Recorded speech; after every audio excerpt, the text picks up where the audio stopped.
So, hi guys, what's up? So, andito na naman tayo sa panibagong plate, which is our plate number 2 in Architecture Design 3. At dito nga need namin ng floor plan, elevation section, roof plan, site development plan, and also the perspective view. At dito nga ito yung paborito kong part, which is before ako makagsimula, nagtagal muna ako kasi nga hindi ko talaga alam kung paano gumawa ng 1 point perspective kasi nga masanay ako sa 2 point perspective. Pero after ng ilang minutong pag-isip, sa wakas nakagawa rin. So dito nga binasa ko muna yung yung binasa mo. Huy! Syempre binasa ko muna yung paper bago gumawa kasi watercolor yung gagawin natin, pre. At dito nga sinimulan ko ng lagyan ng first layer. Pero wash lang dapat yung gagamitin ko kaso nga hindi ako marunong kaya nag-experiment na lang ako. Charit. At dito nga di ko talaga alam kung ano yung color na gagamitin ko. I mean, hindi ko talaga alam kung paano mix at i-achieve yung color na gusto ko. Kaya lagay lang ako ng lagay. Sorry nga pala sa buhok ko, may balakubak. 5 araw na kasi akong hindi naliligo saka natutulog. Syempre, joke lang, 7 araw na akong walang ligo. At dito nga, hinawakan ko na yung kamay ko kasi grabe yung nginig ko dyan. Wala pa akong kain-kain dyan. Pero patuloy pa rin kasi nga para sa pangarap ko at pumabangon ako para sa mga plate ko, charot. At dito nga tapos na ako maglagay ng color sa facade kaya pumunta na ako sa carport. Nilagyan ko pala dito ng yellow orange yung carport. Then, mas dinadarken ko siya pag mula sa loob. Then, mas lighter pag papunta na sa labas. Ha? Kayo na bahala mintindi guys. Hindi kasi ako marunong mag-explain. Basta mas darken siya pag from sa loob. Then, mas lighter pag papunta sa labas. Ganun. Dito nilalagyan ko na ng dark color yung wall ng balcony.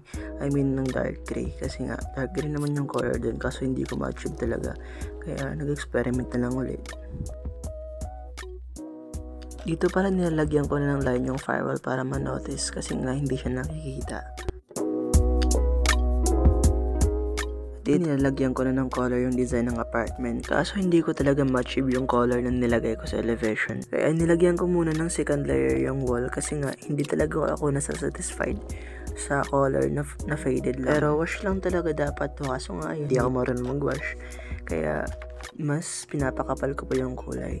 At ito nga sa part na to, mukhang nawawalan talaga ako ng pag-asa kasi nga medyo papangit na siya. Pero pangit naman talaga. Ang ginawa ko na lang is kino-comfort ko na dito yung sarili ko na you need to trust your process. You need to trust your own process, guys. And if you do that, makikita mo talaga yung result na sobrang pangit talaga kasi nga nagtiwala ka sa sarili mo. Charot. Syempre, joke lang pag watercolor talaga. Ganun. Parang pangit siya sa una. Then, pag makita mo yung result, after nang ginawa mo, pangit talaga. Syempre, bero lang. So, dito nga nakikita ko na medyo okay na siya. Kaya, masaya na din ako para sa kanya. Dito nilagyan ko na lang pong third layer ng color yung front wall. Kaya, medyo naging okay na siya tingnan. Kaya you need to trust your process lang talaga mga guys. Basta wag lang magtitiwala sa mga pinagsasabi at mga pangako niya. Tsaka syempre, bero lang mga idol. At dito nga, linalagyan ko na ng color yung front door natin, yung entrance door. Kaso makikita nyo na sobrang pangit talaga kasi darker yung napili kong color sa elevation. Kaya ayun, hindi ko na pwedeng baguhin. Dito nilagyan ko na ng color yung glass window natin. Then yung glass sa balcony natin. Kaso hindi ko talaga alam yung color na pinili ko. Ang pangit sobra. Kaya ayun, patuloy ko lang na render din. Dito na pala ako nagkakamali kung sobrang pagkakamali. Pero nagkamali din naman siya. Bumitaw ba ako? Charot lang. Ayun ako. Dito nga nilalagyan ko na ng color yung glass ng balcony natin. Para magmukha naman siyang glass.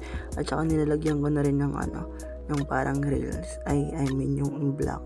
Hindi talaga ako ganun kagaling mag-explain. Sana nga ganun ako kagaling mag-explain para napaliwanag ko sa kanya ang lahat, diba? Syempre, binibiro ko lang kayo guys, hindi ako broken. Ano ka ba? Ini-enjoy ko lang yung pagiging single mula kahapon. Shoutout, dito nga nilalagyan ko na ng color ulit yung wall natin. Hindi ko na alam kung pang ilang layer na ba yung ginawa ko kasi hindi talaga ako nasa-satisfied. Pag faded lang tingnan yung color. At dito nilagyan ko na ng color yung nasa labas natin. Pero kung ang tawag dyan. Basta nilagay ko lang yan dyan. At dito pala nilagay ko muna is yellow, then yellow green, then dark green. At saka naglagay na rin ako ng black which is para lumitaw yung dahon. Dito nga nilagyan ko na ng dark yung kalsada natin or yung driveway natin. And same process pa rin. Mula sa loob is dark and then pagpapunta na sa labas na nakikita, medyo lighter na. Dito nilagyan ko na pala ng color yung brakes natin dapat sa fan. Kaso tinatamad ako mag-details kaya lagyan ko na lang ng orange. Then okay lang naman din kahit walang details. I mean, okay na lang din yan. At dito nga tapos na ako mag-render ng building kaya gagawa na ako ng background design natin. Para naman mas maging maganda siya tingnan. At dito nga maglalagay ako ng puno sa bawat side ng building.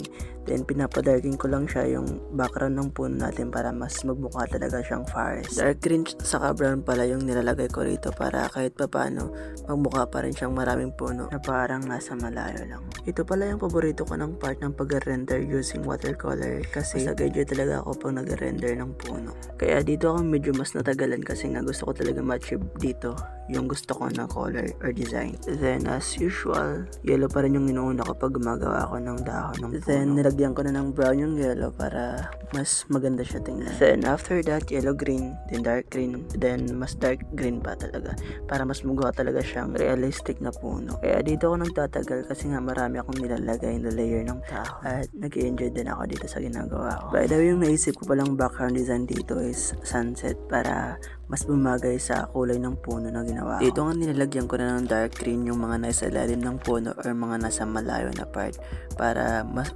magmukha talaga siyang puno na nasa malayo lang. Nilagyan ko na din pala ng grass yung front ng driveway natin kasi grass naman talaga yung nasa site development plan na nakalagay natin.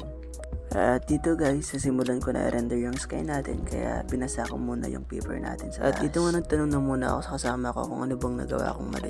I mean kung paano gumawa ng sky kasi nga hindi talaga ako marunong gumawa ng sunset na sky. Shoutout pala sa kasama ko kay Royce Realina. Salamat sobra pre. At dito nga kung makikita nyo nakarender nyo yung sky kasi nga nakalimutan kong i-video kasi nga habang nagpapaturo ako nakalimutan kong i-record. So una kong palang ginawa dito is nilagyan ko ng blue sa taas, then yellow sa gitna, then at sa baba naman is yung orange. Then after that, lagay-lagay na lang ako ng blue sa gitna at saka orange sa gitna, then yellow din. Then minikos ko na lang yan mga inside. At dito mas pinapadarking ko pa yung blue para mas magmukha talagang paggabi na siya. Hindi ko alam kung tama ba yung decision ko na maglagay ng sunset na sky pero okay naman siya kaya tama talaga yung decision na ginawa ko na bitawan siya kasi I know na mas magiging masaya siya sa piling ng iba. Charot lang. At dito nga magsa-celebrate na tayo kasi tapos na ako mag-render then makakatulog na ako after ilang days na walang tulog. Kaya syempre mag-celebrate tayo ng mag-isa. At syempre tapos na ako at medyo sa tingin ko okay naman yung nagawa ko. Yung background lang talaga yung nagdadala ng drawings ko kaya sorry guys, hindi talaga ako ganun kagaling. Kaya pinagpapalit tayo sa mas better. Chari, joke lang guys, pinibero ko lang kayo. So ayun, tapos na ako. Thanks for watching.